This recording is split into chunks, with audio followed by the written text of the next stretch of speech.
going on, guys? I am JD, and this is Off the Script, episode 310, part number 2 for your Saturday, January 25th, 2020, our Royal Rumble episode. Now, I mentioned on yesterday's podcast, if you guys missed it, link will be down in the description of this very video. Go and check it out. Almost 2 hours, actually over 2 hours of audio content. I mentioned, I'm looking at my news, and I'm looking at all the Royal Rumble news filter in this weekend, and there really isn't much to go on. There honestly isn't much to go on now. That's a good thing and a bad thing. A good thing because the Royal Rumble is the one show in the entire year where I actually don't want to know anything. Now, I would appreciate if WWE actually gives us who is in the Royal Rumble, but they probably have their own methods and their own mentality about not announcing anybody for the Royal Rumble. I don't like it. I would rather them announce people who are going to be in the Rumble match. Now, they've done it for the men. They have not done it at all for the women. But it's good that we don't know a lot of anything because the Royal Rumble is the one show in the entire year where unpredictability reigns supreme. So I really do enjoy that aspect of it. It's bad because it makes me think that WWE doesn't know what's going on, or they don't have any plans, or everything is just leading to a big, grand disappointment at the end of Sunday night. But I got some news, and we're going to go over the entire card. We're going to go over the matches on the undercard. We're going to go over who's actually been announced for the Royal Rumble. And the Royal Rumble this year is built around one man, and one man only, and that is Brock Lesnar. A lot of questions going into the Royal Rumble about Brock Lesnar and how he is actually going to be used in the Royal Rumble. I will bring to you several different scenarios that you might not be thinking of as we talk about the Royal Rumble. Preview, predictions, all of that, news and rumors, who's making a return, who is making a return, and there are some people in the community who are excited about these surprises that I'm about to lay upon you. I am not. There are a few in there, especially in the men's match, that will solidify this at the end of this episode. That will solidify this as being one of the worst built Royal Rumbles for the men that I've ever seen. So on top of the Royal Rumble news, we got Becky Lynch. Oh my goodness, Becky Lynch. What is she doing? What is she talking about? She obviously went to Clown U with Seth Rollins. She might have sat next to him in the same classroom. She went on WWE Backstage and announced that the women's division right now needs to eliminate the term women's. Then she goes on social media and clarifies her comments and backtracks on everything that she said on WWE Backstage. Now, what am I talking about? WWE actually had the NXT Women's Championship changed, the name of the championship changed, and now it's simply just called the NXT Championship. So Adam Cole is the women's champion, I'm assuming. So we'll go over that. I don't know if it's going to be a rant like we seen yesterday with Seth Rollins and his comments that the fans do nothing but complain, and they always are looking for something to complain about first and foremost. But this is pretty idiotic, if you ask me. This is Seth Rollins-like stupidity from his own fiancée. And I actually like Becky Lynch, but she came off looking like a complete idiot in this situation. So we'll go over that and my thoughts and opinions on the NXT Women's Championship change, what Becky Lynch said as a way to kind of backtrack on what she stated originally on WWE Backstage.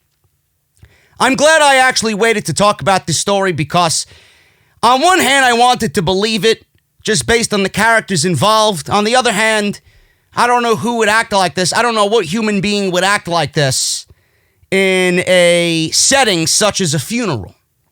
Now, there were rumors going around that Vince McMahon and Pat Patterson showed up to Rocky Johnson's funeral drunk. And this came from credible sources, people that were actually there. Harry Smith and some other folk that were there. And now there is a rumor killer. Based on everything that happened, apparently there was a report this morning that none of those incidences actually took place. So we're going to go over that today on the podcast as well, including a statement from Billy Graham. Oh my goodness, you know, superstar Billy Graham. Little loose up here. Got a few screws loose. He actually posted something on his Facebook account, his official Facebook account, that was just away from the public. It was for his friends only. Whoever's following him on Facebook, he posted something to them in regards to Rocky Johnson's funeral. So we'll go over that as well. And original plans. Moving on here. Original plans for Lars Sullivan. And what Vince McMahon had him doing, as I would say they were going to build him up. On one hand, it was for John Cena. But Vince McMahon had other plans for Lars Sullivan. We'll go over what those were. And in the next installment of What Corey Graves Said Now, I got to get Sal Rex to make me a little graphic. What Corey Graves Said Now, with a fucking clown-like Corey Graves in the layout or the thumbnail or whatever. And I got some clown music playing in the background. That's going to be a new segment on the show. What the Clown Graves said this time. What did he say this time in regards to Matt Hardy?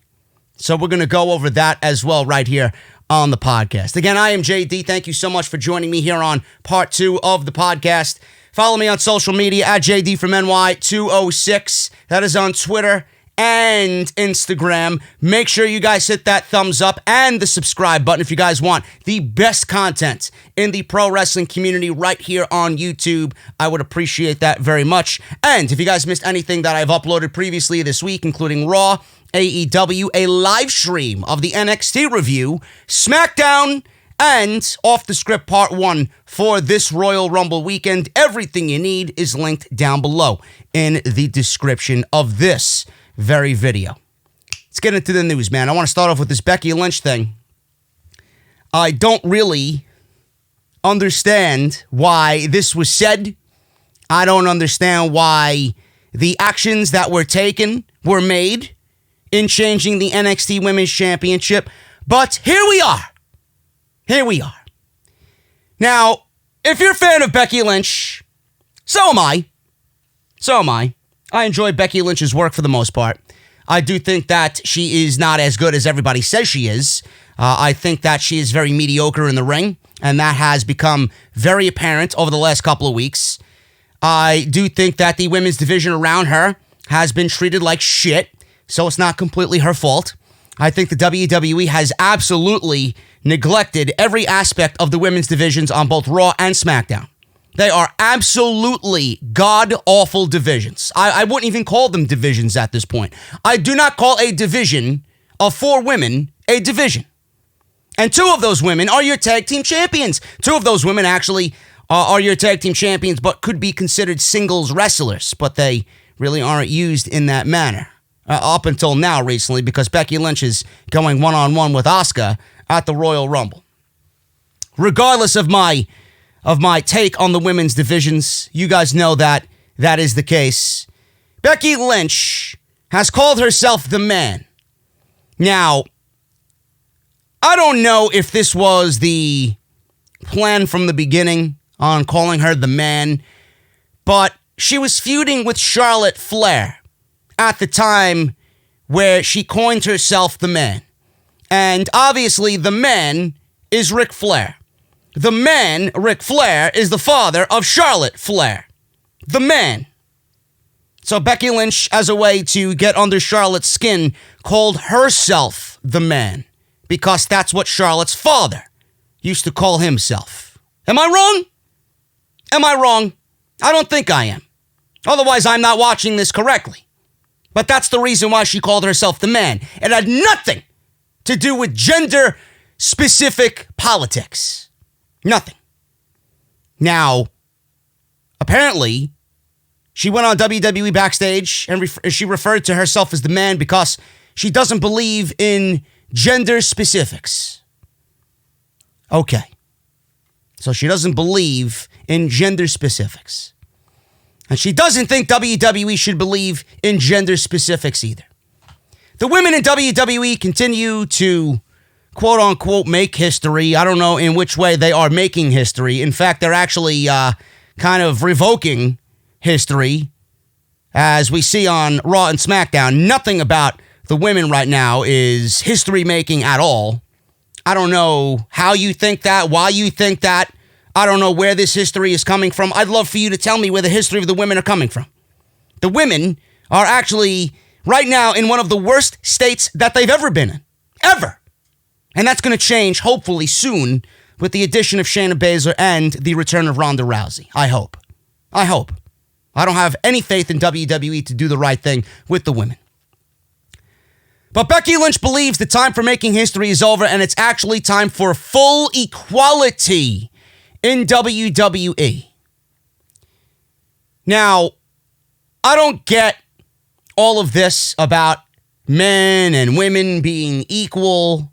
I get it. It's a thing. People get so triggered over the fact that, the men are being treated better than the women. The women need to be treated equal, blah, blah, blah, blah, blah. I think WWE actually did a very good job of doing that going into WrestleMania 35, where the women were actually main eventing, deserved to main event, and were putting on better matches than the men during that time period. And I am not the only one who thought that. So, just based on what they did and the matches they put on and the importance of what they were doing was happening right in front of us. Just based on that, you kind of figured that, wow, they're equal or greater than what the men are doing.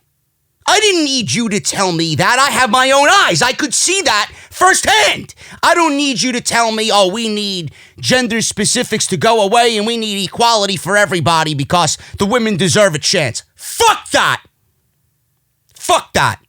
I don't need you to tell me that the women deserve equality. Have them go out there and fucking show me. Stop with the fucking just jamming everything down your throat. Stop it. Go in the ring and WWE allow them to go out there and do it. Because I guarantee you put someone like Sasha Banks out there, Toni Storm and Io Shirai and Asuka and everybody else that's been fucking held back. If you allow them to go out there, they will show you without actually having to open your fucking mouth and make everything political that there is equality. I'd be the first to tell you that. WWE Backstage, Becky was a guest. She revealed that what she believes is the next step for the women in WWE.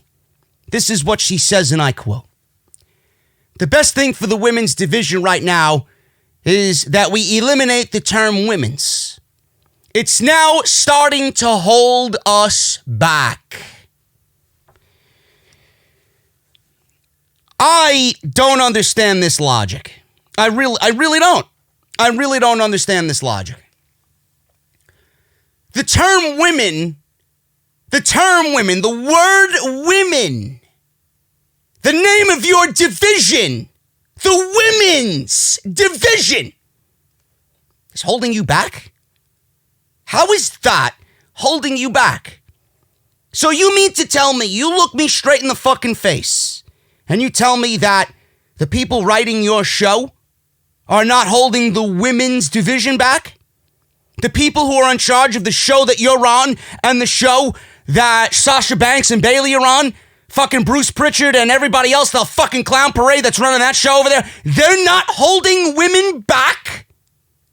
Yes, because the glorious women's division of fucking 4 females that are actively competing in it, you're right, it's so great.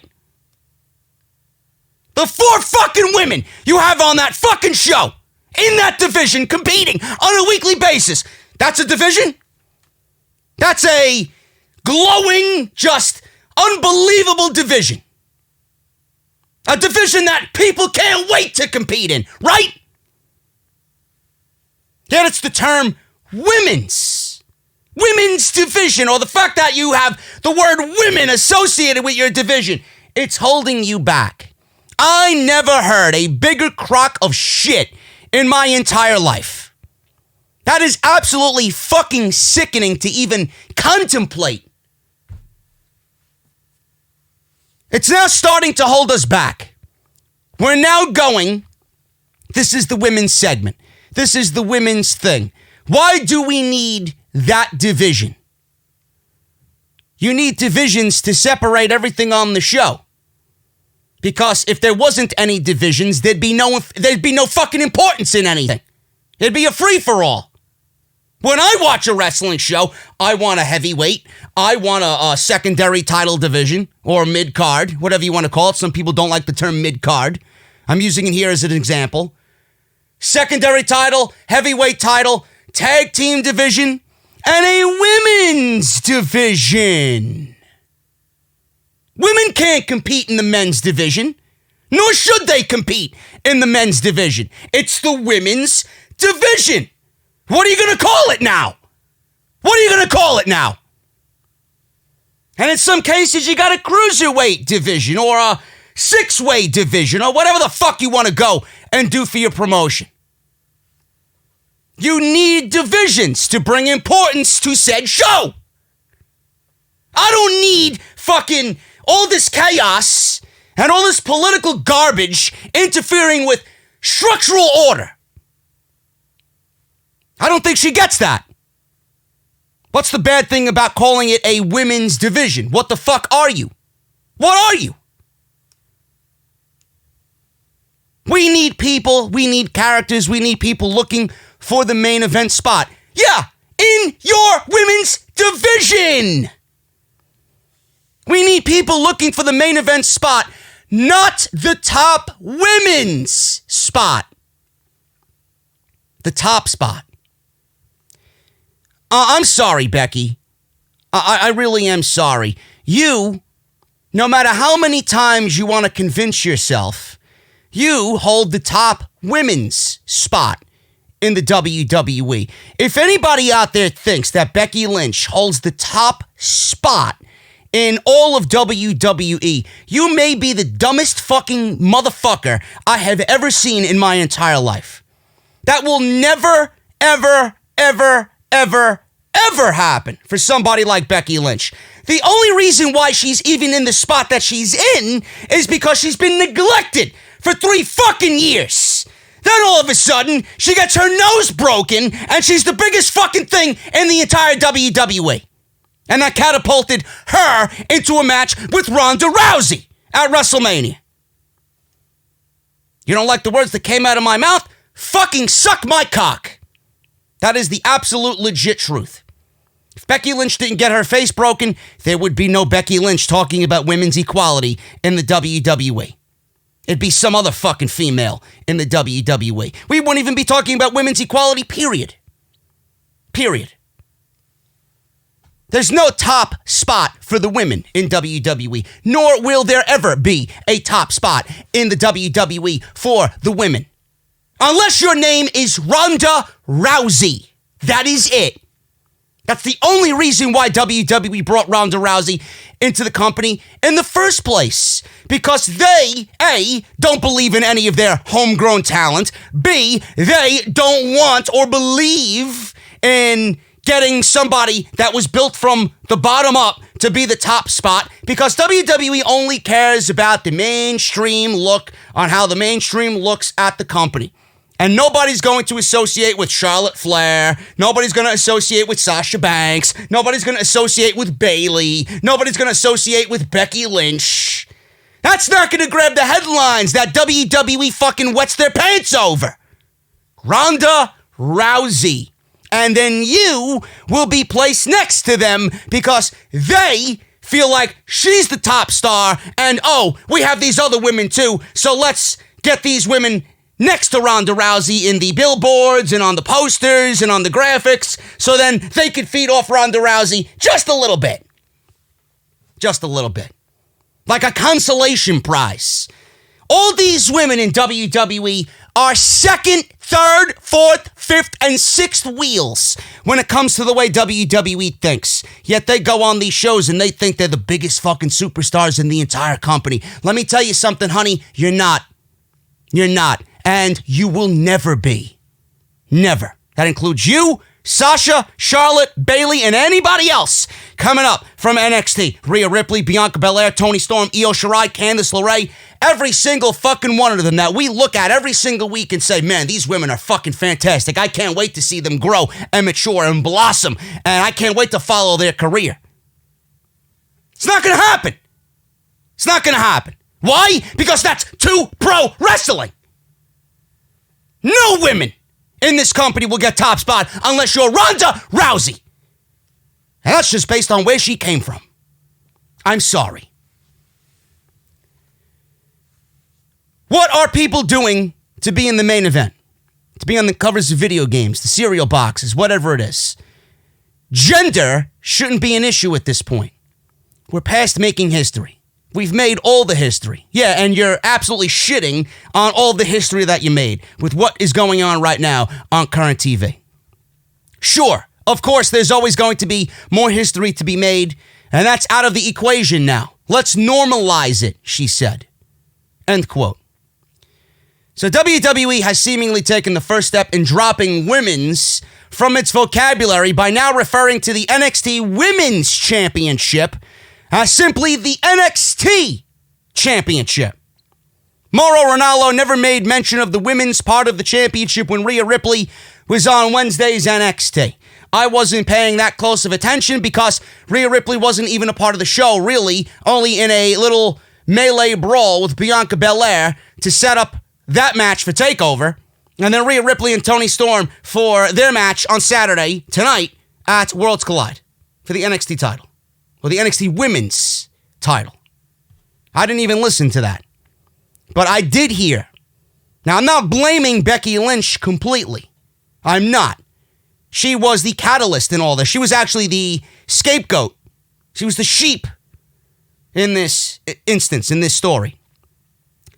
Remember the Triple H thing that got him in hot water, quote unquote, where he made a sexual remark about Paige during the NXT TakeOver Blackpool 2 conference call where he kind of insinuated that Paige has kids that she doesn't know of when she was talking about, or when he was talking about her. In that context, he was talking about all three of them, Paige, Edge, and Daniel Bryan, coming back from their injuries, that he looks at their health being the most, the most important thing. And in that same conference call, which I seen a clip of, it was like 5 seconds, where somebody posted it on social media on Thursday, and it was Triple H saying, and I quote, in regards to Rhea Ripley, well, when people look at Rhea Ripley, you could realistically look at her as being the NXT champion of her division, as far as him describing the women's division and blah, blah, blah. You could look at Rhea Ripley as being her division's NXT champion or NXT's world champion. So I do think that whatever she said here was going based off what Triple H said, and WWE ushered her out there because she's such a figure in the world of WWE that anything that she says might be looked at in a serious way. Like if she went out there and said something in regards to this, people wouldn't bat an eyelash because it's Becky Lynch and she's an advocate for the man and she's, such a strong female and all these great qualities that all the girls look up to. If they had Becky Lynch go out there and say this, it's probably in their eyes would have went over very well. But I don't think this went over very well at all because it's absolutely ridiculous. It's pretty much WWE concealing the fact that they're pushing a political agenda down your throat and they're forcing a political agenda on you by way of Becky Lynch, trying to have Becky Lynch go out there and make it sound all great and make it sound all logical and make it sound like it's common sense. I don't need you to tell me about equality. If you're a fucking human being with a functioning brain and two eyeballs, you could see on some weeks that the women have better shit going on than the men. And I'm not afraid to admit that. What do we need to force equality into the audience minds? Why? Why do we need to do that? I don't get it. And I'm not sitting here, and I don't want to have these people in the community come off as me being sexist. I'm not being sexist. I'm not sexist in anything that I say at all. But the truth of the matter is, when you want to go out there and be a pro wrestler, you know that you're entering a male-dominated world where females have a much more difficult time getting an opportunity compared to the men. And it's common knowledge that the women's segments, A, don't draw as big as the men, B, the women's matches or the way the women's matches are constructed and the women's storylines and the athleticism shown by the women on these shows is not greater than what the men do. I'm not saying anything in a way that I'm being sexist. It's the fucking truth. It's the fucking truth. But there is opportunities, and there has been times where the women have outshined the men, aka 2018, leading on into WrestleMania. Those last 3 months, the last woman standing match with Becky Lynch and Charlotte. Going on into TLC with TLC, Asuka, Charlotte, and Becky. Going on into the Royal Rumble with Sasha and Ronda Rousey, which was a fantastic fucking match. Becky Lynch and Asuka. Those were the 2 best matches on that entire show. Now, there's not so much equality. I don't need you to tell me that there needs to be equality. Go out there and show me that you are equal. Other than that, the men are far superior in this sport than the women are. It's just a fact. Just a fact. And if you are one of those women who are in the very, very, very small percentile that you can go out there and show me you can have a better match than some of the men performers in this business that we all look up to, then please, by all means, do it. There is probably less of a percent of the women out there doing this wrestling thing that could rival anything that these top tier guys are doing. Give me a break. Now, moving on with this Becky Lynch shit. It's unclear if Raw and SmackDown will start using this designation moving forward.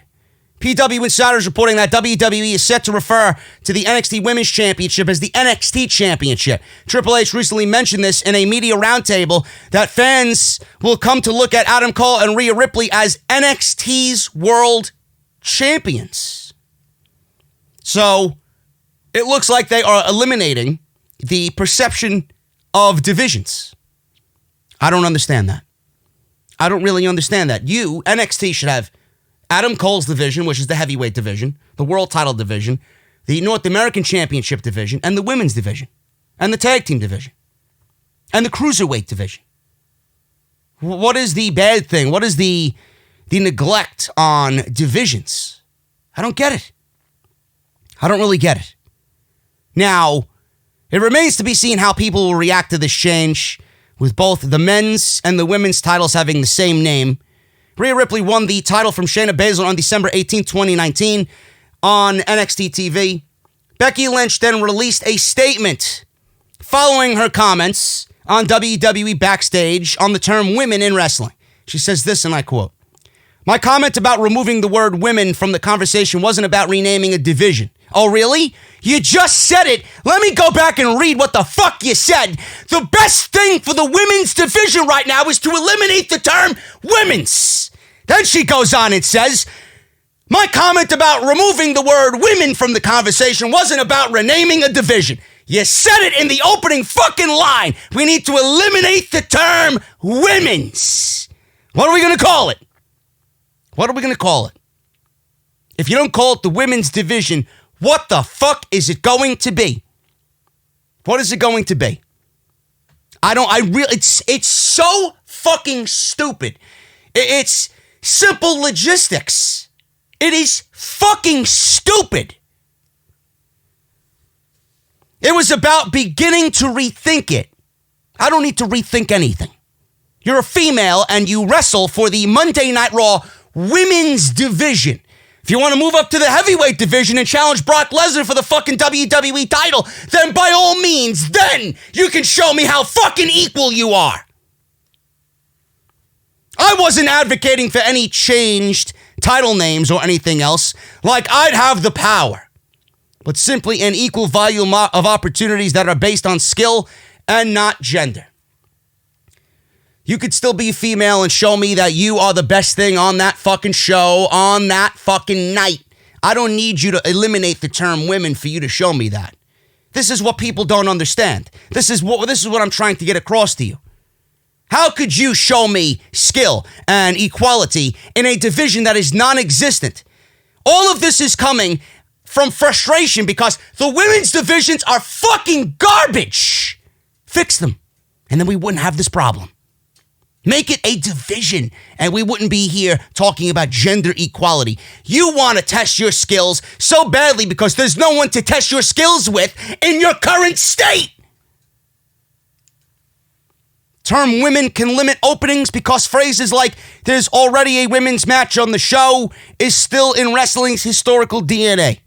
We're all just superstars who want our shots and places on the shows if we earn and deserve them. If you earn and deserve them, then you will be rewarded with the main event. And I've said this multiple times in the past. If the women's match far supersedes whatever the men are doing and the storyline deserves to be featured last, then you put them last. You don't put them last just because you want to get the women in the main event for some fucking political propaganda. They don't belong in the main event just because they're women. You belong in the main event when you fucking earn and deserve to be in the main event based on what you got going on. And if that's too tough to swallow, suck my dick. I'm sorry. I am triggering so many of you right now. There's already a women's match on the show, historical DNA, we're all just superstars, blah, blah, blah. I'd simply love us to get to a place where there's 3 women's matches on pay-per-view or 10 or none. If it so happens we're not serving the audience. You're not serving the audience right now. You're not. And a fucking blind man could see that. You're not. She wants to get to a place where there's 3 women's matches on pay-per-view. I can't even get... You don't even have enough women in the division to give me fucking 3 women's matches on pay-per-view. The fuck are you talking about? There's nobody in that division that I legitimately care about, that I want to see on pay-per-view spread across 3 women's matches. You don't deserve it! When the company starts putting stock in those women on the roster, then you can tell me that they deserve it. Right now, they don't. Right now, they don't. Enough of the gender political fucking bullshit. Everything has to come down to fucking politics and sucking the dick of these fucking people on social media to fit their narrative. This is pro wrestling. It's not fucking calculus. It's not rocket science. The fuck? You're not conducting some fucking world fucking elite medicine fucking chemistry lesson. What is it? It's pro wrestling. You have divisions. You're a female. You wrestle for the women's division. It is up to you to show me that you're the best thing on the show. Stop complaining. Stop complaining. Now, the NXT Women's Championship name is changed. I will not, and I swear on my grandfather's fucking tomb, I will not be calling it the NXT Championship. I don't give a fuck what anybody says. It's the NXT Women's Championship. Rhea Ripley is the NXT Women's Champion. Fuck being confused. She's a female in the women's division, and she's the division's women's champion. Simple. I'm not going to go out there and call the fucking WNBA the NBA for gender equality. It's not the case. Fucking ridiculous. There's a reason why there's a WNBA and an NBA, because the WNBA is a women's division. The NBA are the men's division. Fuck this shit. You could pay me all the money in the world. I couldn't name you one female WNBA superstar. You're going to see them go and play basketball with the men? In the men's division? No. You'll never see it. Fuck out of here. I am all for equality. Show me. Show me. That's all you have to do.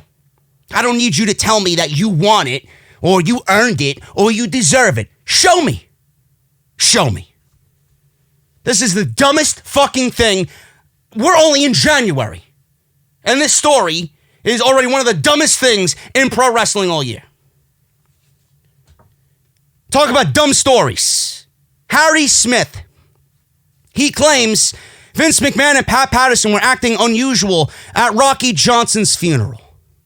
Now, I read this story, and I had no idea what I was reading. I really didn't.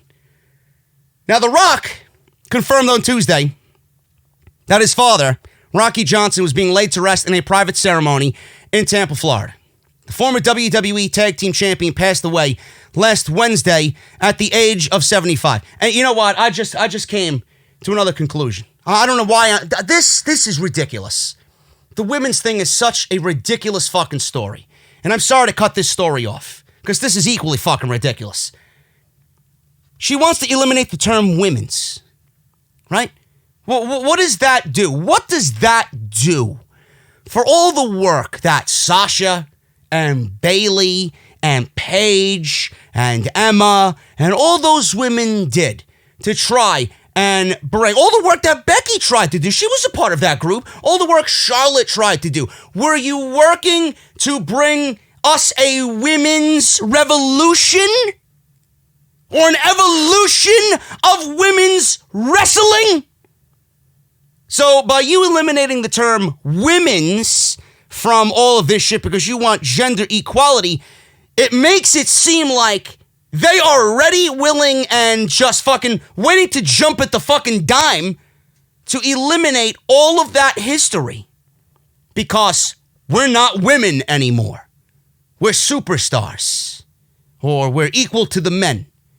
So what the fuck did Sasha and Bayley and everybody else, including Becky and Charlotte and everybody else, a part of this evolution, this revolution of women, what the fuck were they working for? What were they realistically working towards?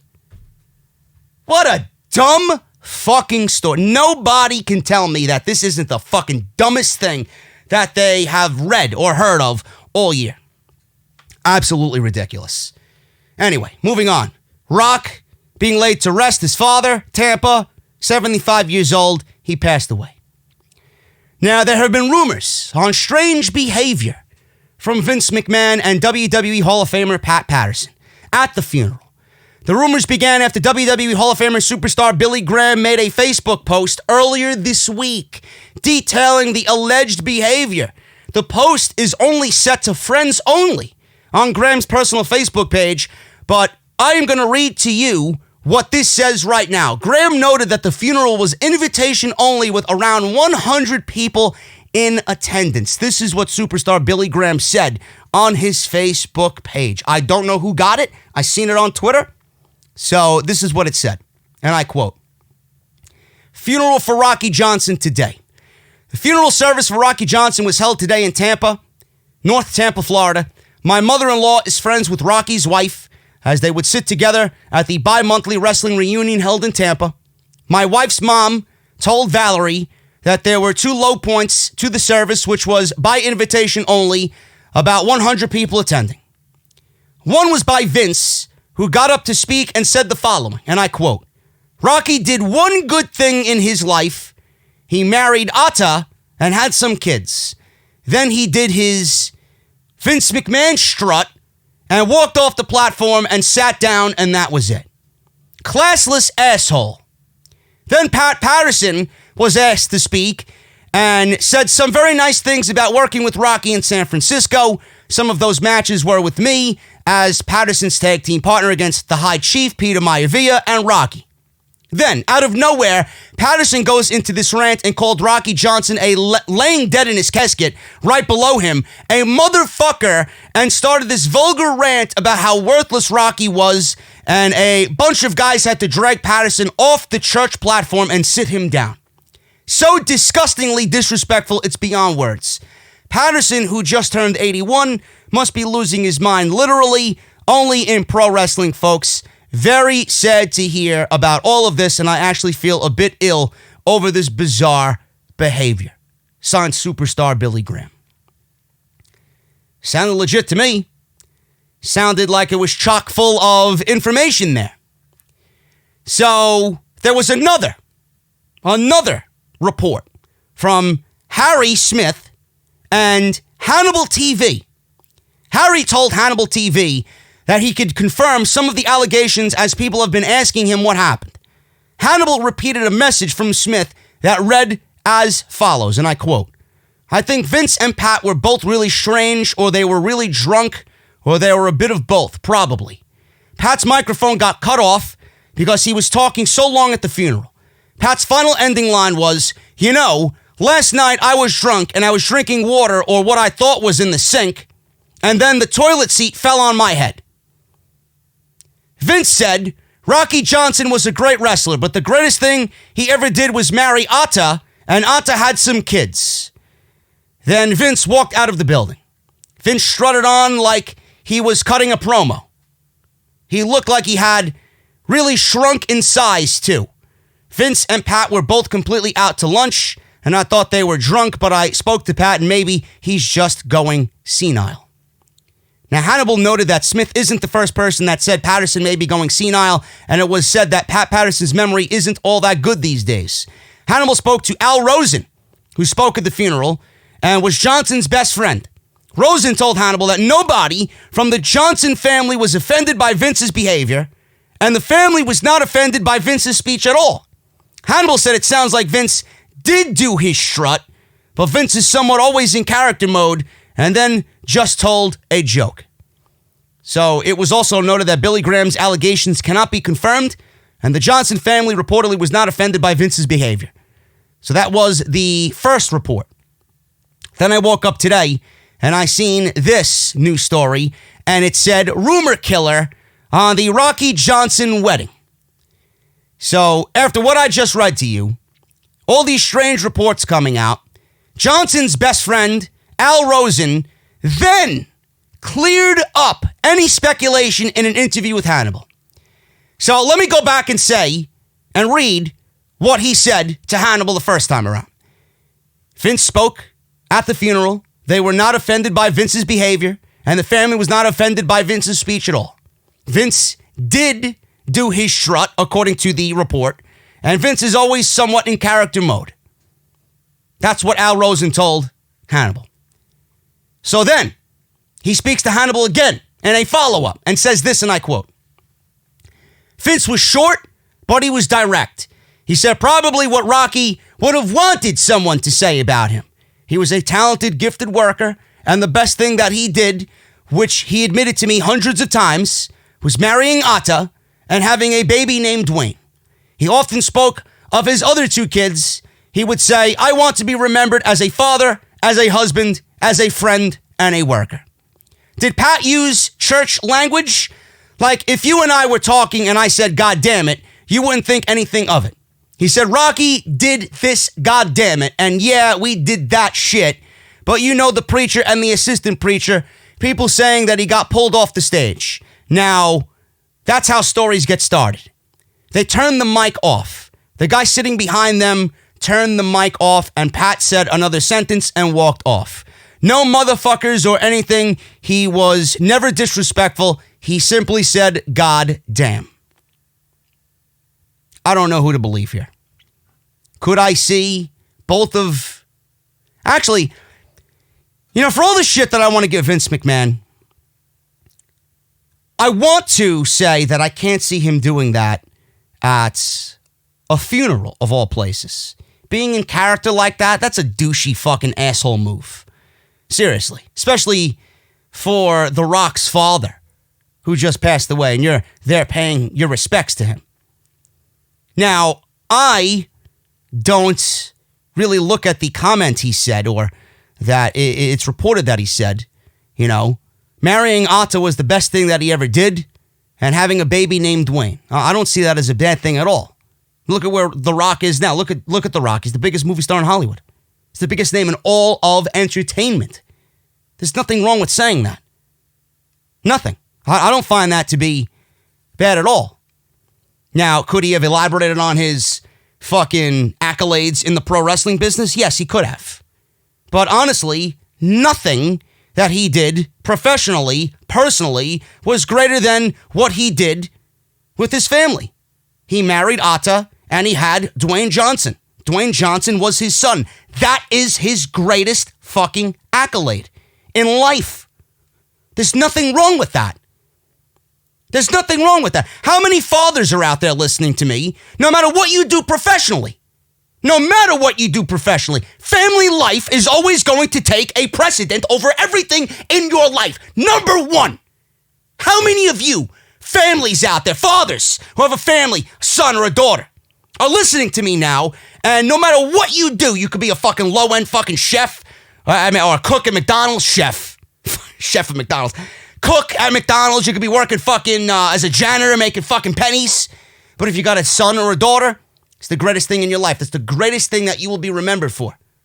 To you, in your heart, that's the fucking one thing in your life that you cherish over everything. You could be a fucking CEO of a Fortune 500 company. You could be making fucking $5 million a year. You're the CEO of this big company. Your greatest accolade is what? All the money that you're making at work? The position that you hold? The position of power that you have at work? Or when you go home to your wife and your kids? Is that not your greatest accolade? There's nothing that Vince McMahon said there. If he actually did say that, there's nothing wrong with that.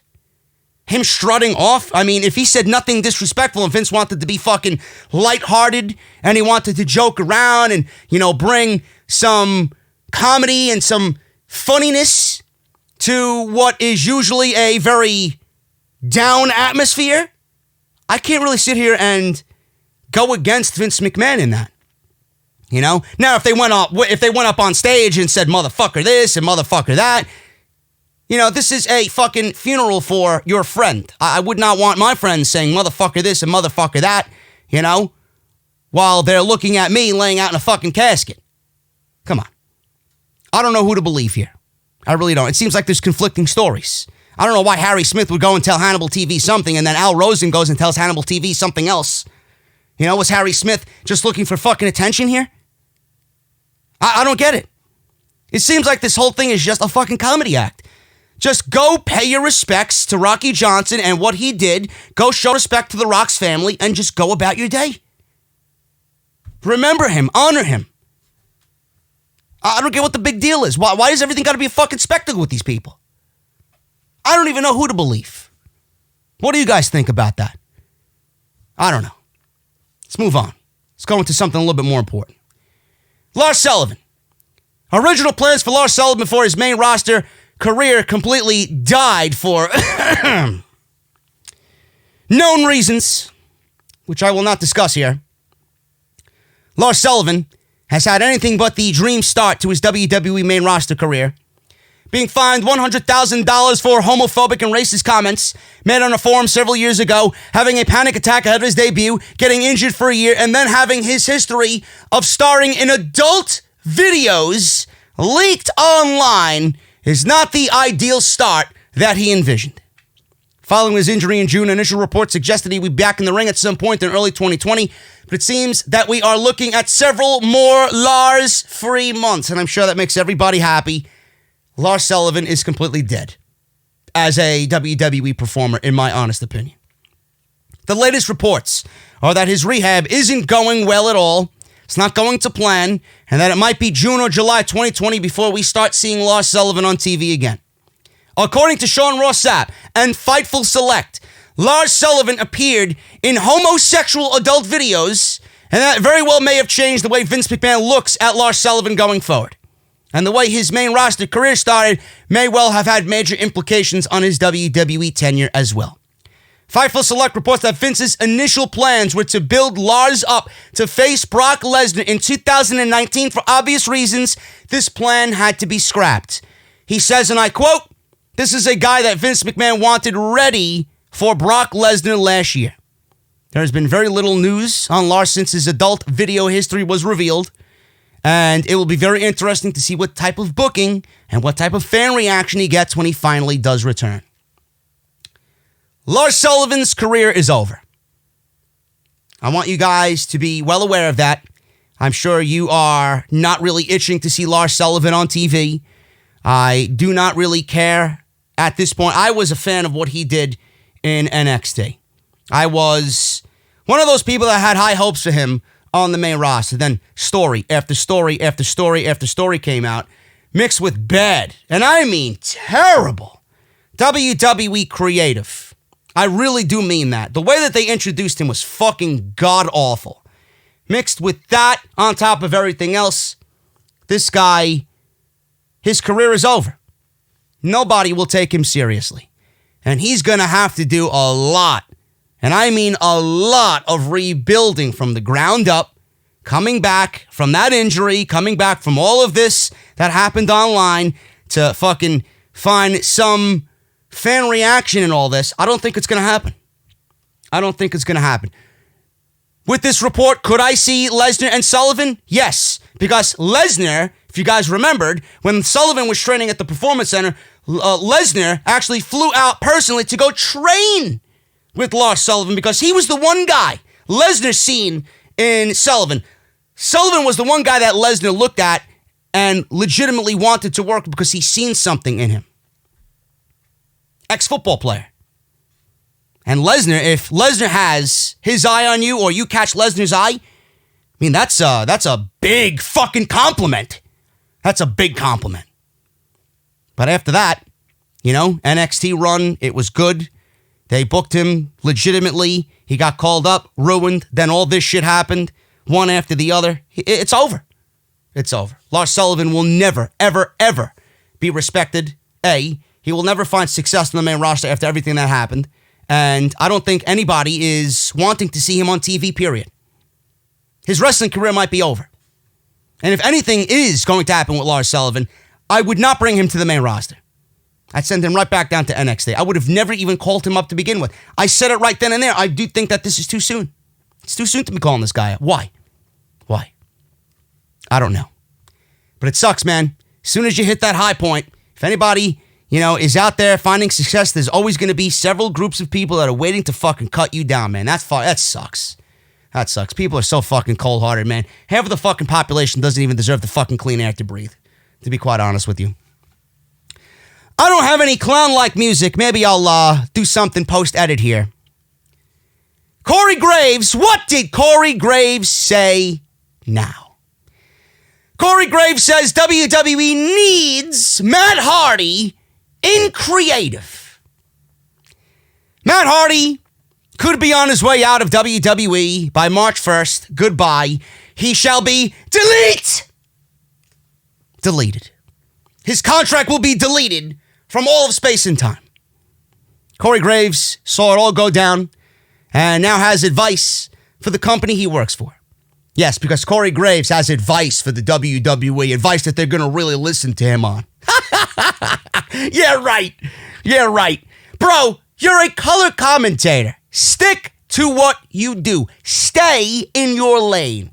Don't even put a blinker on to fucking merge into the left lane, bro. Stay in the right lane. Go in the speed limit. Please. I'm not saying all that you say is bad or wrong. I've agreed with you more times than I want to admit. But man, really? Matt Hardy in creative? While discussing Matt Hardy on After the Bell, Corey Graves said that WWE should hire Hardy in creative. He has a lot to offer, but WWE isn't using him.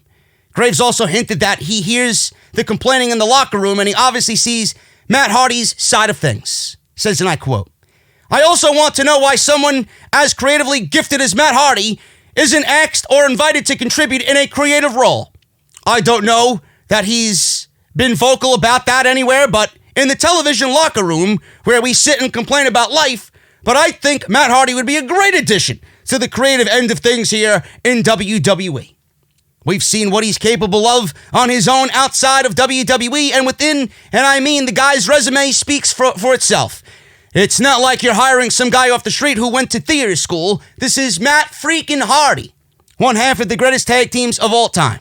The guy is awesome. He is of great value and importance in my opinion." Yes, I agree with you. I absolutely agree with you.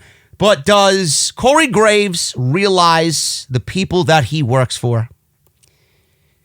If Matt Hardy came into the WWE as broken, And he showed up at WrestleMania. Everybody looks at that WrestleMania fucking moment where he came out, introduced by the New Day, and they won the tag team titles. The place went fucking crazy. What was it, WrestleMania 31?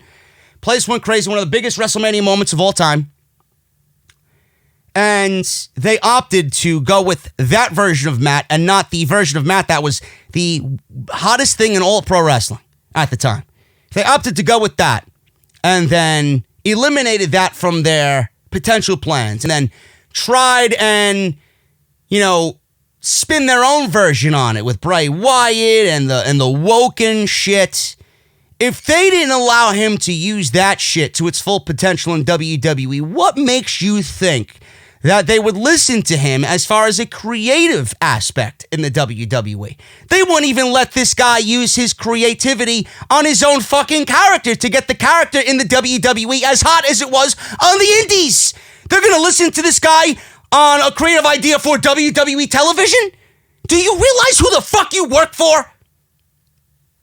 If your name is not Bruce Pritchard or Kevin Dunn or anybody in Vince McMahon's little fucking circle jerk of clowns, your creative idea is going nowhere. Nowhere.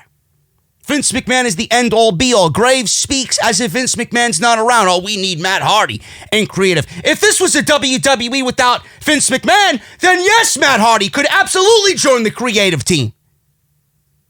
Vince McMahon doesn't even listen to the 40 fucking writers he has now. He's going to listen to Matt Hardy? What a dumbass. What a complete dumbass. I feel like this was actually Corey Graves just throwing it out there, making good, because he knows Matt is leaving the company, and this was his line out there with that little lore at the end of it. Bro, take a bite of it. I'm speaking highly about you on my acclaimed podcast. So, I love you. I want you to stay. You're way too talented to not be used properly. I vouch for you. This is my stamp of approval to stay in the WWE. That's all it is. That's all it is. Everybody knows this guy's unhappy. How selfish are these fucking people? Yeah, stay in the WWE and stifle your creativity. Stay with the WWE where they will not allow you to be creative. Don't go to the Indies or don't go to AEW. Don't go to Ring of Honor where you can be creative and make just as much money as you could in WWE. Stay with us. Stay with us. And find some level of unhappiness. Meanwhile, he should not stay in the WWE because I know for a fact that if he goes anywhere else, he's going to be... I don't think he's going to be as big as he was because WWE fucking killed that. But he will have all eyes on him because everybody knows what is coming. Everybody misses that version of Matt. Everybody wants that version of Matt. Everybody wants to root for Matt. They can't do it in WWE because he's always the other Hardy. Always was, always will be. Even when he goes into the Hall of Fame, it's going to be Jeff and that other Hardy. Give me a break. Corey Graves makes sense, yes. The context of what he's saying is right. But he comes off like an idiot as if he doesn't know where he's working. Update on where Luke Harper, Brody Lee, could be ending up. It was announced on December 8, 2019 that Brody Lee was released by WWE alongside Sin Cara and Connor and Victor of the Ascension. The release was a long time coming for Harper, who publicly announced his desire to leave the WWE. Unfortunately for him, the 90-day non-compete clause meant that he would not be able to compete until March 8th, 2020, just a few days before his contract was set to expire anyway. The question now is where we will see Harper, or as we now call him, Brody Lee. So, of course, the first thought on most people's minds is that he'll return in AEW, and the fact that Cody has already expressed interest in Brody Lee in the past, in conversation with Alex McCarthy of TalkSport. He says this, and I quote, does Cody. He would be a great fit for AEW. He's a name that when you hear they've asked for their release, you definitely think about that and the next steps for sure. I think he's going to flourish with what he does next. He is very special. That's what Cody said. Cody wants Brody Lee in AEW. I'm sure Cody has said that to everybody in charge there. And he would be perfect for AEW. It's not going to be a game changer. It's not going to be one that moves the needle. But I do think with what he brings to the table, underutilized, and he's going to make them fucking feel like idiots for letting him go and not using him. That's what I can't wait to see. Meltzer on Wrestling Observer Live says AEW is not the place for Brody Lee and not the place he has his heart set on at the moment. Dave explained that from what he understands, Harper would ideally like to go to New Japan, but that signing with AEW is just as likely. He says, and I quote, "I know that Brody Lee wants to work with New Japan. AEW has a show in his hometown right after his 90 days are up. It would be a great way to debut him." 46 days, or just a little bit over 40 days, until Luke Harper, Brody Lee can compete in a pro wrestling ring again.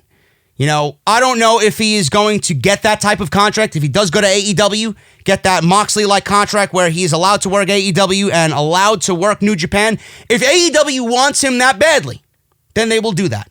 Because I think that's one guy that they cannot miss on. That they cannot miss on.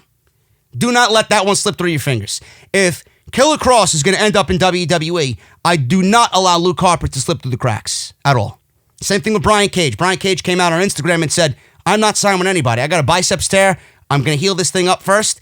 And I got great offers. Impact made him a offer that was fucking unbelievable to stay with them. He's going to do some thinking.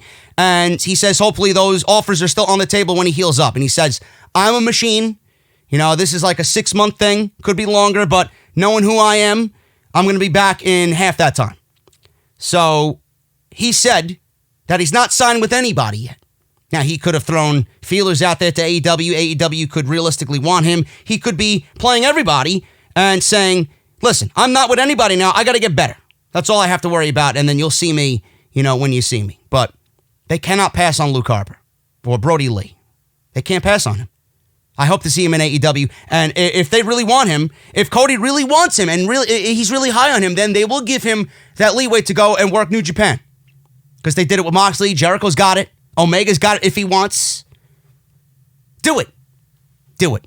Now is the time to start bolstering your roster. This is the ample time to do that. You got some big names, some quality names, some great workers out there. You need to start acting. Do not allow these guys to go anywhere else. Have an eye on them and keep that eye on them. Everybody's eye is on Edge. Everybody's eye is on Edge, man. Edge came out again and denied the rumors of his return. Edge once again denied the rumors of his in-ring return to WWE during an interview with Live on 4 Legs. I don't know who they are. He made comments that he has not gone to Pittsburgh to get cleared, and he has not signed a new WWE contract.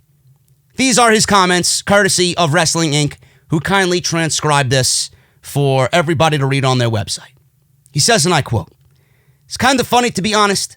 All of these rumors that I've been to Pittsburgh and I've been cleared to wrestle and I've signed the new contract, I have no idea where any of it came from. The last time I was in Pittsburgh, I had my wrist fused in 2013. Must have been somebody else that looked like the Rated R superstar then. I don't know. I would go to Pittsburgh to see Pearl Jam for sure, but I haven't been there and I haven't signed a contract. I think I would know. I'll get this tsunami of comments saying, you're coming back, you signed a contract. No, I really haven't." End quote.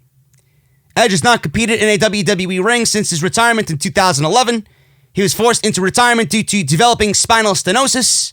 This meant that he was unable to do anything physical in WWE, and he didn't until SummerSlam last year. During the SummerSlam pre-show, Edge emerged and speared Elias, who was berating his hometown crowd in Toronto, if you guys remember that. This spear caused many to believe that he's been cleared to compete once again. Reports have since come out about his impending in-ring return, only to be shot down by the man himself. With the Royal Rumble fast approaching, it seems like we will find out for sure if he is a surprise return in the Royal Rumble match. I don't get it. I really don't understand it. Everybody, especially the credible ones who have an inside scoop as to what is going on, have reported they've seen him in Pittsburgh, that he signed the new deal, and that, I mean, if you looked at him, yes, I know he's doing that Viking shit. I don't know how immensely involved he is with that, but I mean, look at the fucking guy on his Instagram page. You mean to tell me that he's getting that ripped and that much in shape for a fucking Vikings program on the Discovery Channel? Or is he coming back to fucking do his thing in the wrestling ring? Oh, I want to be healthy. Okay, you could be healthy and not have a fucking 16-pack. Have you seen the guy's fucking Instagram? He wants to be healthy. He wants to have his kids look at him and look at what a healthy father they have. How young are his daughters? You think they give a fuck about how healthy their father is or what their father looks like? Give me a fucking break. All he had to do was shut his mouth. Every single time someone comes out and denies something, that's pretty much just them admitting the denial. That's it. It's admitting to what people are hitting you up for. Meanwhile, you got to do something to diffuse the situation. He's not going to come out there and say, hey guys, I'm number 28 in the Royal Rumble. I'm going to win the Royal Rumble. I'm going on to WrestleMania. I'll be at WrestleMania. I'm coming back, and it's the first time you see me since 2011. Why would he do that? Why would he do that? Why would this shit be brought up about Edge of all people? Why? Why? I predict he will be back. I predict he will be in the Royal Rumble. I predict that he comes out at either number 28, 29, or 30. In between those numbers, right there, that little block, he'll be there. I don't know what's going to happen with him at WrestleMania. I pitched my ideas several weeks ago, but I do believe he will be in the Royal Rumble. All right, guys, it's that part of the show where we're going to talk about the Royal Rumble, and I cannot do that without the proper theme music. Yeah! You gotta do it old school, bro. Roman Reigns, Brock Lesnar, AJ Styles, Eric Rowan, Randy Orton, Rey Mysterio, Ricochet, Drew McIntyre, Elias, King Corbin, Dolph Ziggler, Heavy Machinery, Otis and Tucker, Rusev, Bobby Lashley, Aleister Black, Buddy Murphy, Braun Strowman, Shinsuke Nakamura, Seth Rollins, Kevin Owens, Samoa Joe, Big E, Kofi Kingston, and R-Truth. The women's, we have Charlotte Flair. I am the queen.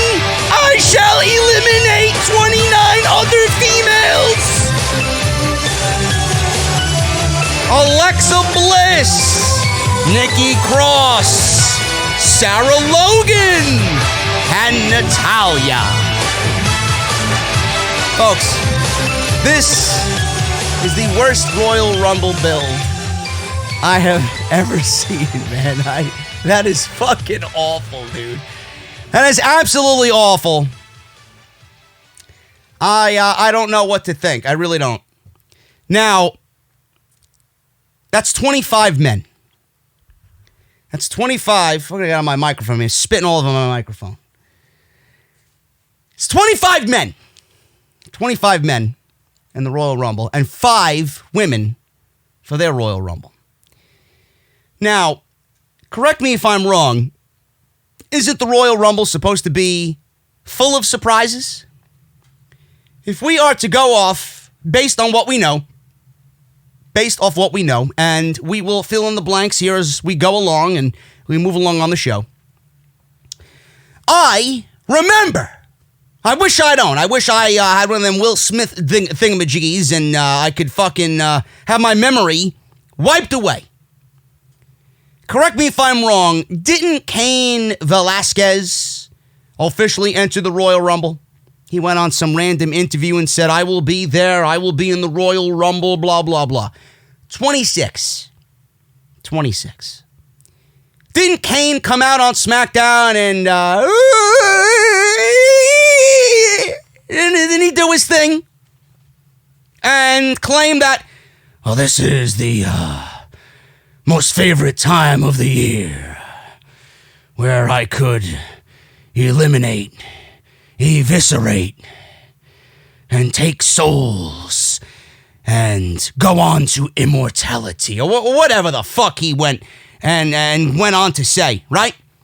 So Velasquez is 26, and the Big Red Machine, the Big Red Monster, Paul Bearer's son, The Undertaker's brother, Kane, is 27. Then we have this little gem. Hornswoggle posted something on Twitter on Friday afternoon where he was rolling down an escalator and he took a picture inside the Houston airport. So everybody's kind of just assuming that he is there for the Royal Rumble. He could be number 28. Can you imagine that? The surprise that we got is fucking Hornswoggle in the Royal Rumble. Now, he might be there with R-Truth. He might do something for the 24/7 title. Who the fuck knows? I don't know. Then we got this gem. Santino Marella. Santino Marella reportedly will have a spot in the Royal Rumble. You might as well give that spot to me. That is an absolute waste of a fucking spot. Now, if that's not Hornswoggle, so we got Cain Velasquez, 26, Kane, number 27, and Santino Marella, number 28. This is coming from PW Insider. Mike Johnson is reporting that Santino Marella will be in town for the pay-per-view. Sources have not heard anything on him making any autograph appearances in the area, so that could mean he could be one of the surprise entrants in the Men's Royal Rumble. He could also be in town to film material for a WWE Network special, since WWE tends to film content on the weekend of their biggest shows. Since his departure from WWE a few years ago, Marella has made some appearances for the company, including a stint as a guest coach at the Performance Center in Orlando, and there has been talk of launching an NXT Canada brand, with Marella being discussed as a name to run the facility. He also runs his own wrestling school, Battle Arts Academy. In addition, he's appeared for Impact Wrestling and MLW. He actually was, I think, at the last GCW Bloodsport show, and I think he wrestled Simon Grimm. And that likely means he will be getting an additional appearance in the Royal Rumble and the return of his dreaded and just fucking painfully awful Cobra. Santino was a huge fan favorite during his run for WWE for his comedy-style wrestling. Two-time IC champion, and he was the first fan picked from the crowd to score a surprise victory over the late and great Umaga. Or, like William Regal says, Umanga. So, if that is the case, so we have Velasquez, 26, Kane, 27, and Santino Marella, number 28. So, all of the rumors about Edge, if Edge is actually in the Royal Rumble, that means 29. That means number 29. Who's number 30? Is it John Cena? Is it CM Punk? Who is it? You mean to tell me that out of all these people in the Royal Rumble, out of all these fucking people, you couldn't find one fucking spot for Matthew Riddle? You couldn't find one fucking spot for Matt Riddle or Keith Lee in the Royal Rumble? I don't want to see the entire... First of all, the NXT roster should be 10 in the Royal Rumble. It should be 10, 10, 10. I don't give a fuck what anybody says. Now, the reason why they didn't do that, I don't know. But clearly WWE is showing you the only reason why they were an addition in the Survivor Series was for the AEW effect. The fact that NXT doesn't have the same amount of presence in the Royal Rumble as they did in the Survivor Series goes to show you that they only did it for AEW. And a ratings pop to counter AEW. So they are just exposing themselves for the pathetic, desperate losers that they really are. If you didn't give a shit about NXT, then don't put NXT in that position. Just make your Survivor Series go on as planned. And I don't want to come off as ungrateful or anything. Survivor Series was the best show of the entire year for the main roster, WWE. But if you're not going to treat them as a legitimate third brand, then don't do one and don't do the other. You know? Look at this field of 30. On top of the fucking people that I'm assuming are going to be there. Who in this list is going to win the Royal Rumble? Now, you got to take a look. This is what people don't understand. You got to take a look at who the champions are. The Fiend. The Fiend is not losing the championship. He's going into WrestleMania as the champion. Brock Lesnar is going into WrestleMania as the WWE champion. Bray Wyatt is the Universal champion. You got to think about what WWE is doing. Look at this field of 30. Who out of this is more than likely, A, going up against Brock Lesnar, or B, going up against The Fiend? And who is going to go to WrestleMania and give us the best possible match? I stated Matt Riddle. Clearly, WWE is not doing that with Matt Riddle. They don't have the fucking balls to do that with Matt Riddle. Keith Lee is another one. They don't have the fucking balls to do that for Keith Lee. John Cena was another one.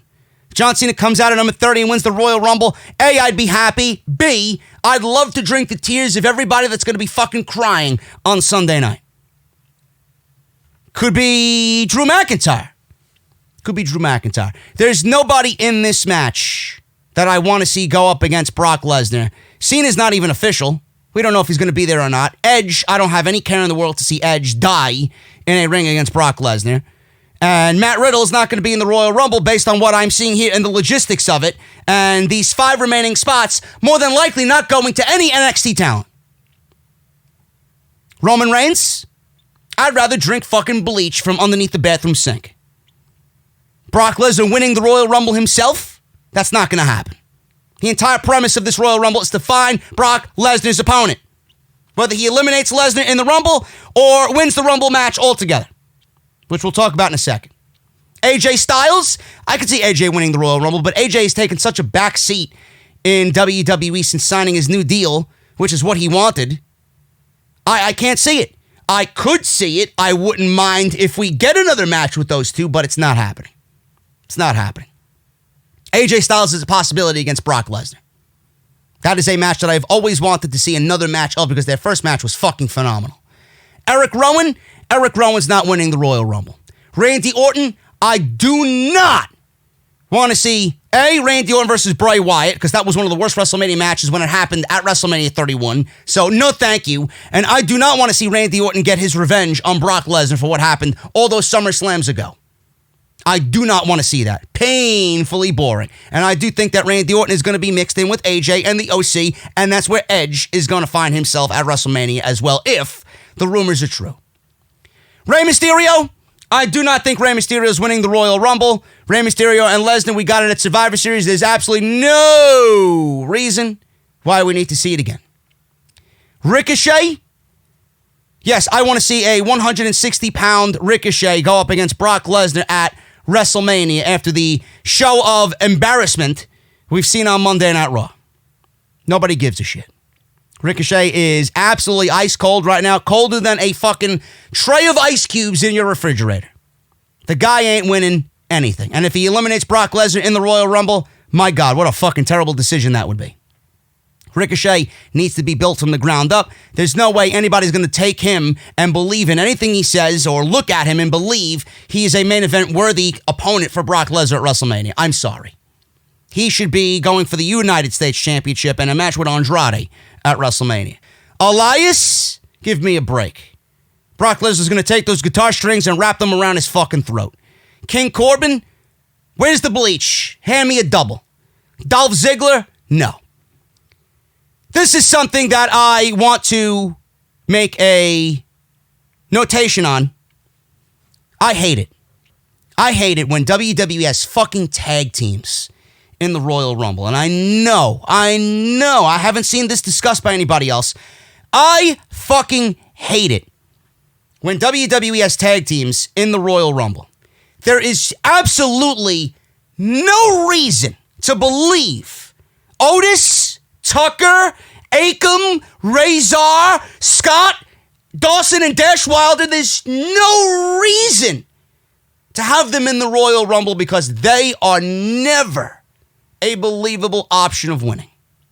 The Royal Rumble should not be for those in a established tag team. The Usos, whoever else, Zack Ryder and Kurt Hawkins. No. We don't need those types of guys in the Royal Rumble. I'm sorry. And if you don't agree with me, I don't really give a shit. Because the way I want to book my Royal Rumble, and the way that I see it, I need to have as many believable guys that could possibly win it in there as humanly possible. If you guys got Otis and Tucker, those are two instant eliminations. You already know going into this that it's a 28-man Royal Rumble. Because Otis and Tucker are getting eliminated. Those are absolute surefire eliminations. There's no reason for a tag team to be in the Royal Rumble. It is absolutely fucking ridiculous. Unless you're the New Day, where Big E is a believable candidate, Kofi Kingston is a former WWE champion, and Xavier Woods. That is the only exception to the rule. If you want to go back and fucking have one of those old school fucking mentalities, if it was the Hart Foundation, Brett and Owen, I could see those types of guys being in the Royal Rumble, or the $1 Million Man and Ted DiBiase. The $1 Million Man and Ted DiBiase, like there's two fucking $1 Million Mans. The $1 Million Man, Ted DiBiase, and IRS, I could see them being in the Royal Rumble. Those are two legit fucking badasses right there. Guys like that, you know? I wouldn't even put Earthquake or Typhoon in the Royal Rumble because Earthquake and Typhoon are tag team guys, you know? Even though Earthquake was the size of a fucking building, I still could never see him win a Royal Rumble. Maybe when he was a singles guy, but when they paired him with Typhoon or Tugboat, whatever the fuck you want to call him now. Tag teams, it needs to be a rule from this point on. No tag teams in the Royal Rumble, period. So Otis and Tucker, goodbye. Not even a fucking thought. Rusev, goodbye. Get the fuck out of here. Bobby Lashley, trash.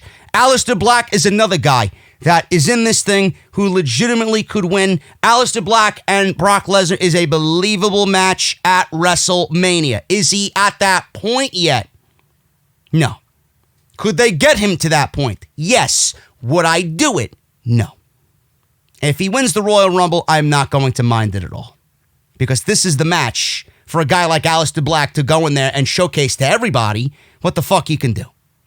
So if he wins, I'm not going to be at all unhappy.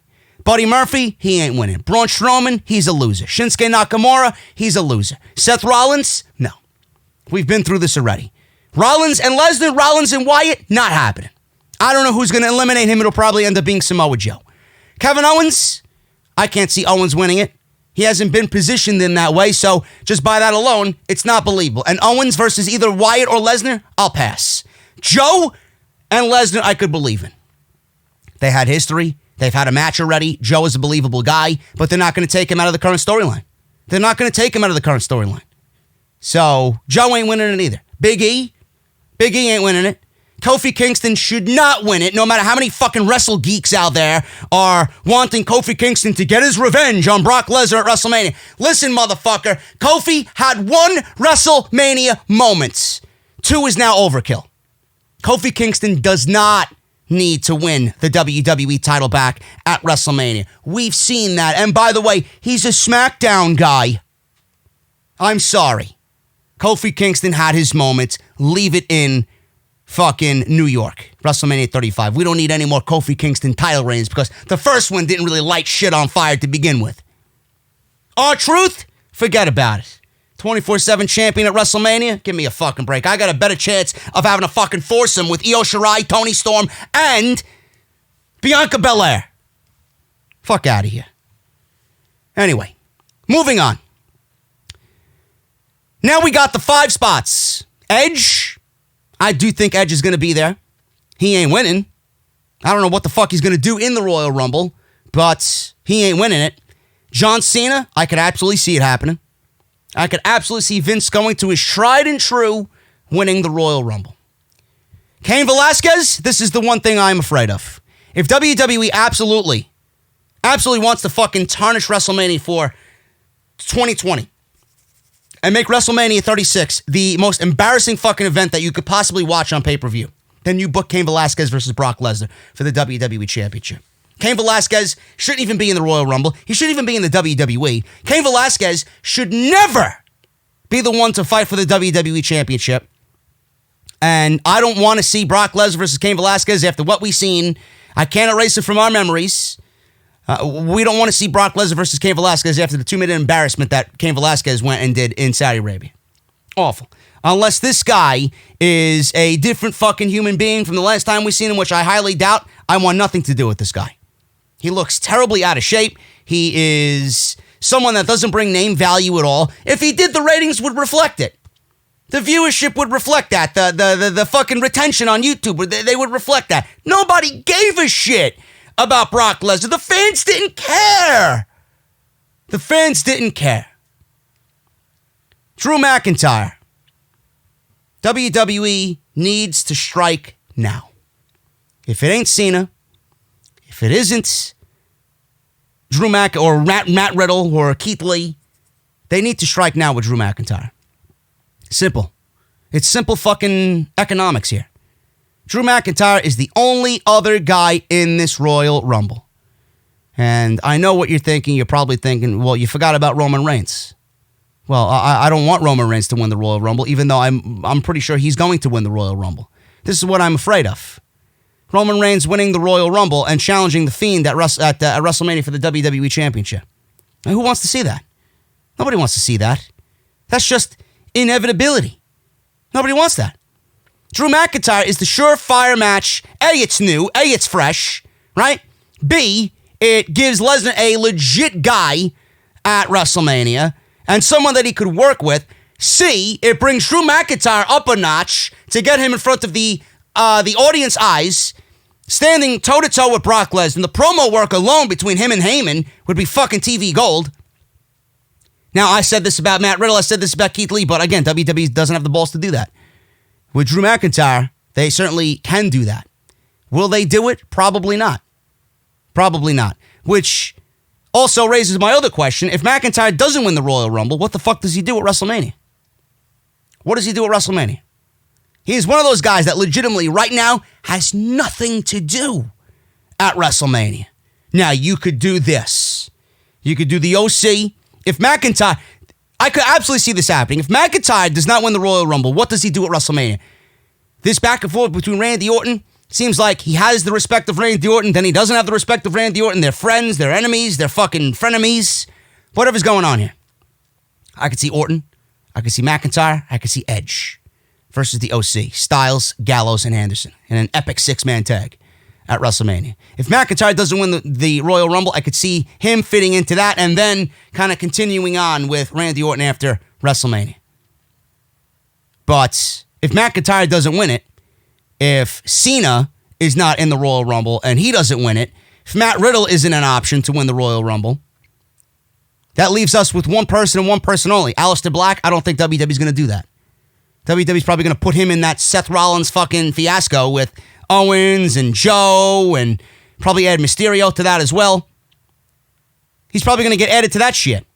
That only leaves us one person and one person only. And that's Roman Reigns. But the lack of NXT in this Royal Rumble is absolutely sickening. The lack of surprises in this Royal Rumble is absolutely sickening. Just by what I told you here. Velasquez, Kane, nobody gives a fuck about those. Those aren't surprises. Those are disappointments. Those are disappointments. Roman Reigns is winning the Royal Rumble. If he doesn't, I'd be shocked. Shocked. Another year of Roman Reigns winning the Royal Rumble. This is one of the most poorly put together Royal Rumbles that I have ever seen. Awful. Absolutely awful.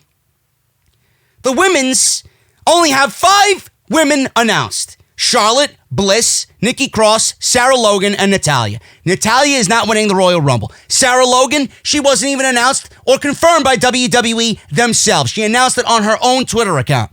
Nikki Cross ain't winning it. Alexa Bliss, she can't even fucking fathom being in a ring with one woman in a wrestling match. You got to be in the ring with multiple women? Give me a break. She ain't winning it. Charlotte Flair, she always has a chance to win it because she's a fucking android. She's a Charlotte Flair android. She's a fucking Flair. She is always going to have a chance to win it. There's no Sasha Banks announced. There's no Lacey Evans. Lacey Evans is in the championship match, right? Lacey Evans and Bayley, Asuka, and Becky. They should not be in the Royal Rumble because they got championship matches going on. So, who else is on the main roster that we got? Carmella, We got... Who else is there? Who else is there? Dana Brooke. You might see a returning Naomi. You might see a returning Ruby Riott.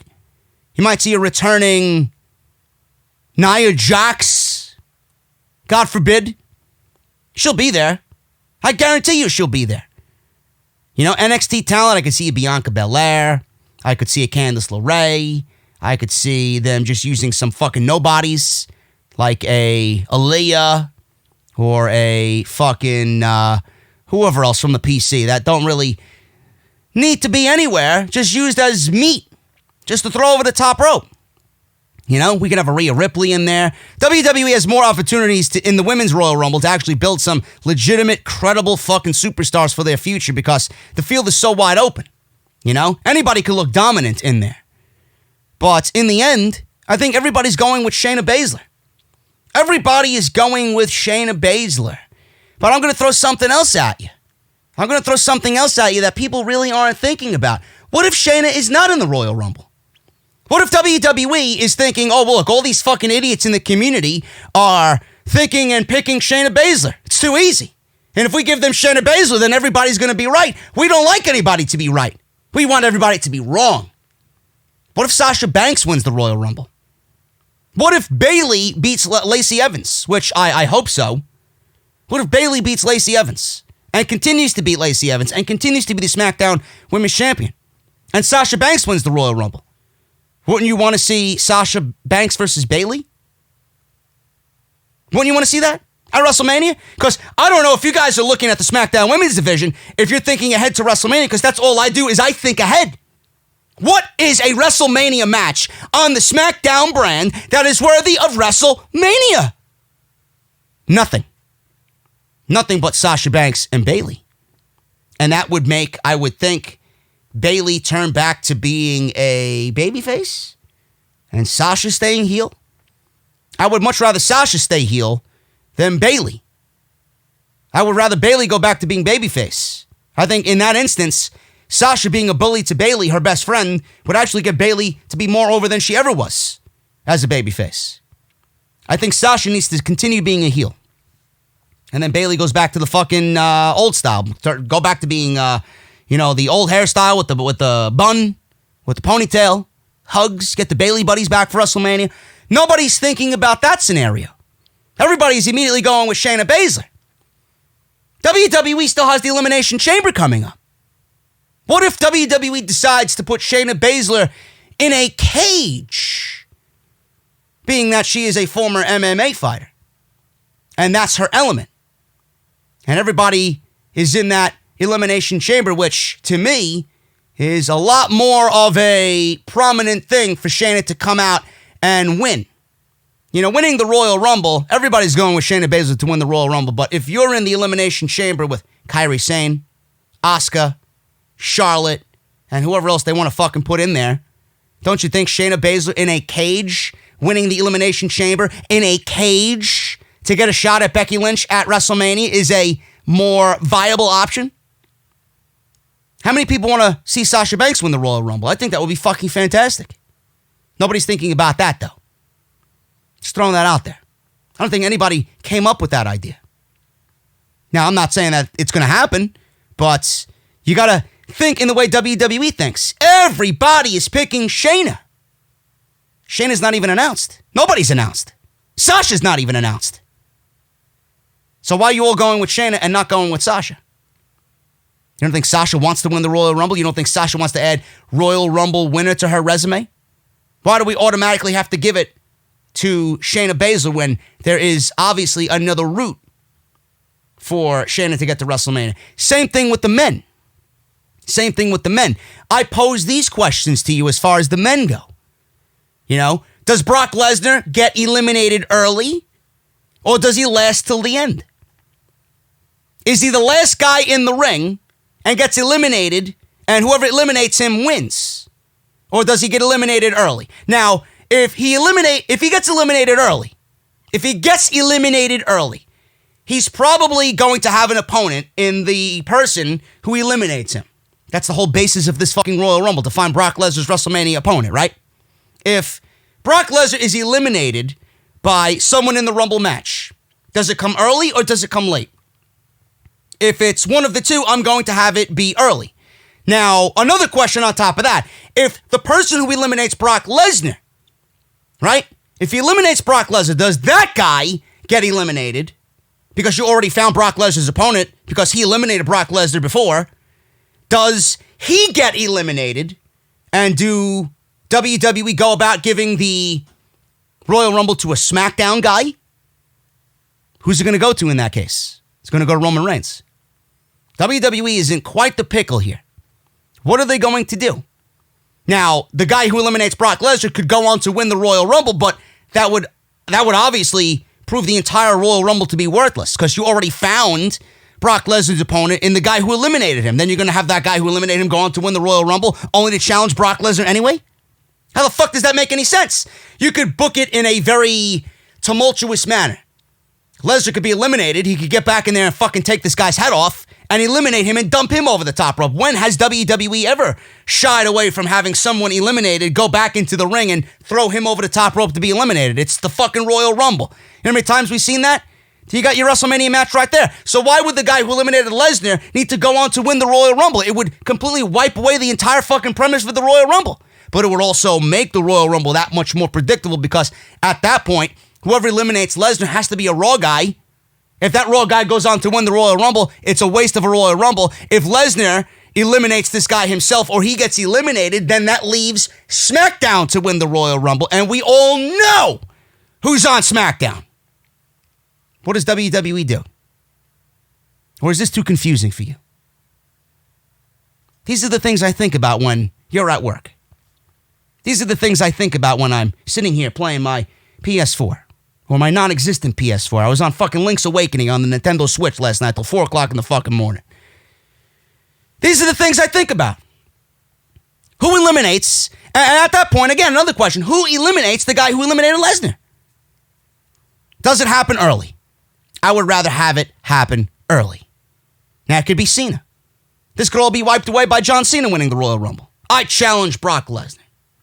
I'm going for 17. I want it to be done in the most epic way possible.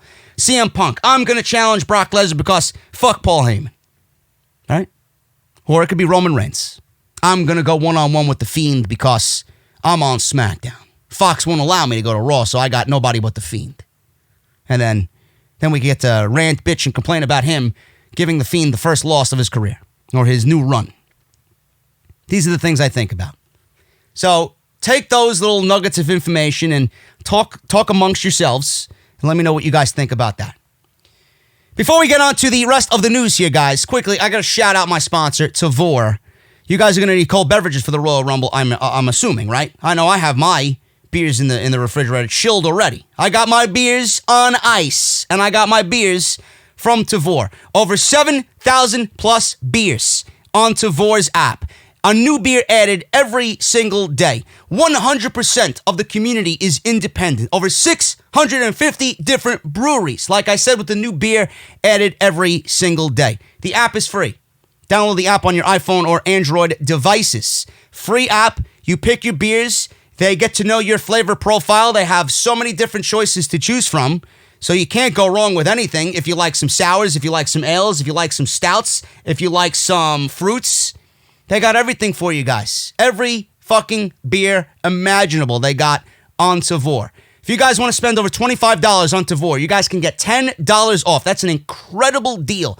And you can only get that deal by listening to this podcast. That is $10 off, $25 or more using code SCRIPT at checkout. Now, you guys can sign up for a subscription. If you sign up for a subscription, you get the free shipping. If you don't, you're going to have to pay a flat fee, but you guys get it shipped directly to your front door. It is the one way I learn most about my beers, and that is through Tavour.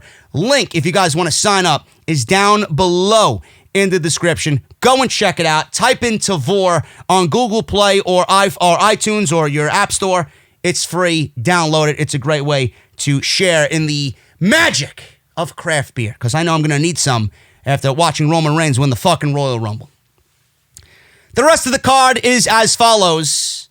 We got the 2 Royal Rumble matches. We got the Universal Championship, The Fiend versus Daniel Bryan, strap match.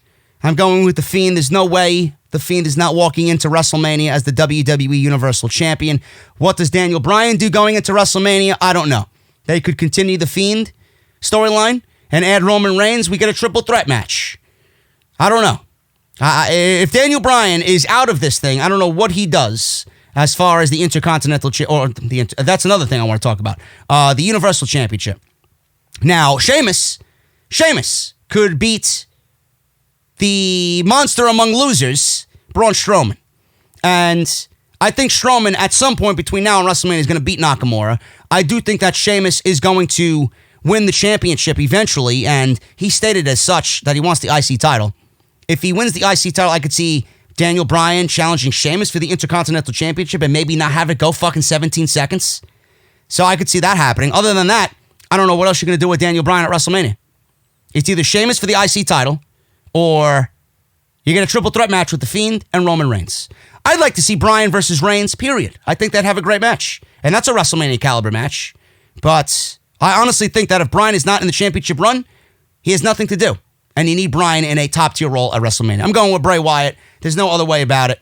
Bray Wyatt's going to win and retain the title and go on to WrestleMania as said champion. Becky Lynch versus Asuka. Very academic. It's not going to take anything away from the match. Predictability is not bad. I think these two ladies are going to kill it. Becky Lynch is going to retain the Women's Championship. The Raw Women's Championship, not the Raw Championship.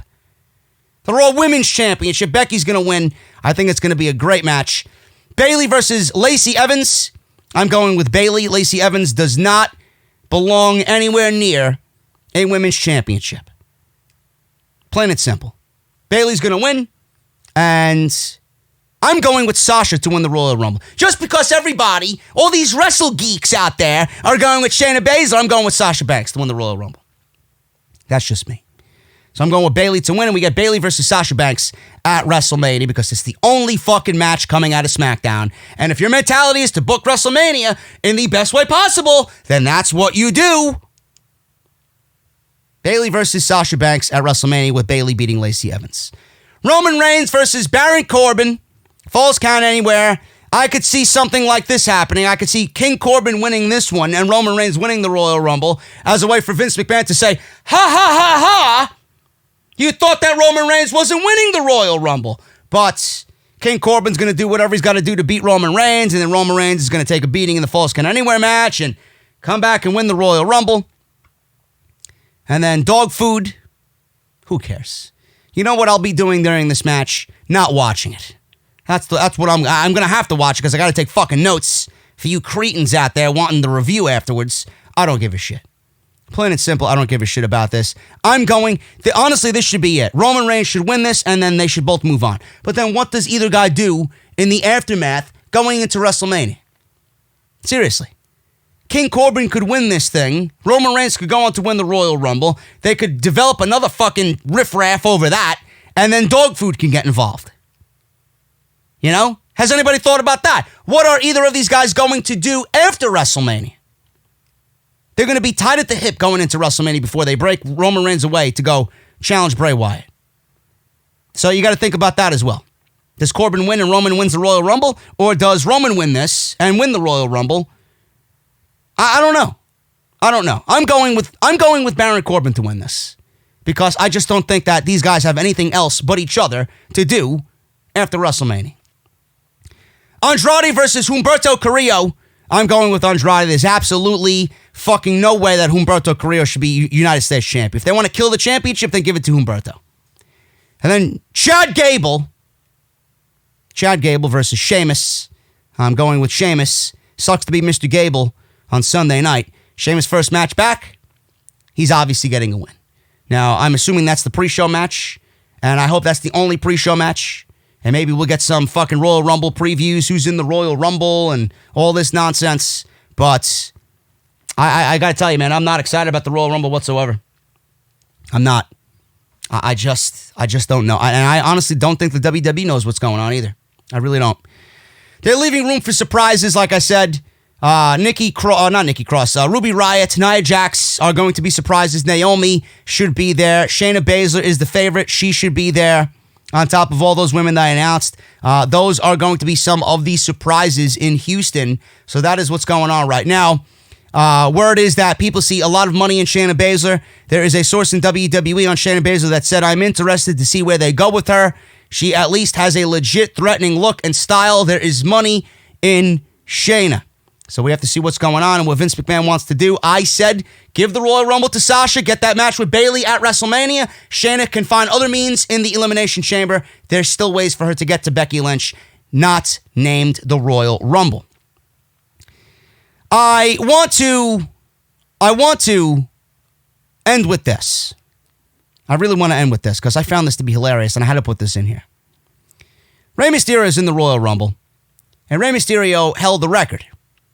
He lasted 1 hour, 2 minutes, and 15 seconds in the 2006 Royal Rumble. He owned the record. Daniel Bryan broke that record in 2018, and I mean broke very loosely, in the greatest Royal Rumble. But Mysterio says that didn't count because it happened in Saudi Arabia. While on Up, Up, Down, Down, Rey Mysterio discussed his record-breaking Royal Rumble appearance. He started the match at number 1 and outlasted everyone else. Bryan didn't win the greatest Royal Rumble, but he still lasted 1 hour and 16 minutes and 5 seconds. For Mysterio, he says that doesn't count. He says, and I quote, "It's crazy. The time doesn't fly. It feels like it's forever. But strategies are very important when you step into the Rumble. I think being able to showcase some of my high-flying moves, but sometimes, believe it or not, I would stay low in the corner. You know, making sure that whoever was throwing down at the time, just let me chill here and hang out, but it worked. I got a protest to make because I heard that Daniel Bryan had the longest time in the Royal Rumble, but that was in Saudi, so that don't count. It counts here. Yes, I hold that record right now. Number 1, and I hold the record."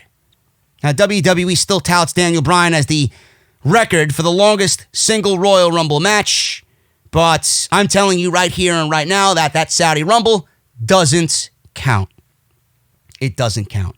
And if you count that Royal Rumble, you are just as dumb as WWE putting Daniel Bryan in their record books for the longest reign in a Royal Rumble match. The Royal Rumble happens in January. The Royal Rumble happens in January to find the winner to challenge to be the number 1 contender for either the WWE or the Universal Champion. The Royal Rumble happens in January. There's only one Royal Rumble, and that's with 30 men to find out who main events WrestleMania. I don't know what that greatest Royal Rumble did or what it did for whoever won it or why anybody was even there. It was nothing more than a fucking political spectacle just to get everybody on the fucking show and to put a smile on the prince's face. Nobody gives a shit. It didn't count, and I certainly look at Rey Mysterio as absolutely being the man who still holds the number 1 record in Royal Rumble history. Guys, I'm getting out of here. Let me know what you think about all my takes on the little Royal Rumble news that I do have. Let me know what you think. Does Lesnar get eliminated early? Does he get eliminated last? Who eliminates him? Does somebody eliminate the guy who eliminated Brock Lesnar? I don't know. I don't know what's going on. Does Shayna win the Royal Rumble? Does WWE go with everybody's prediction in Shayna Baszler, or do they give it to Sasha Banks so that we get that Bayley match at WrestleMania? Does Shayna win the Elimination Chamber? In the cage. Surroundings that are very familiar to her. Let me know what you guys think about that. Let me know if you think Cena's going to be there. Let me know if you think Edge is going to be there. Let me know if you think CM Punk is going to be there. Let me know who you think are surprises. Let me know if you are terrified of Cain Velasquez eliminated Brock Lesnar. Please, I hope to God. I hope to God. I hope to God, please. Please! No!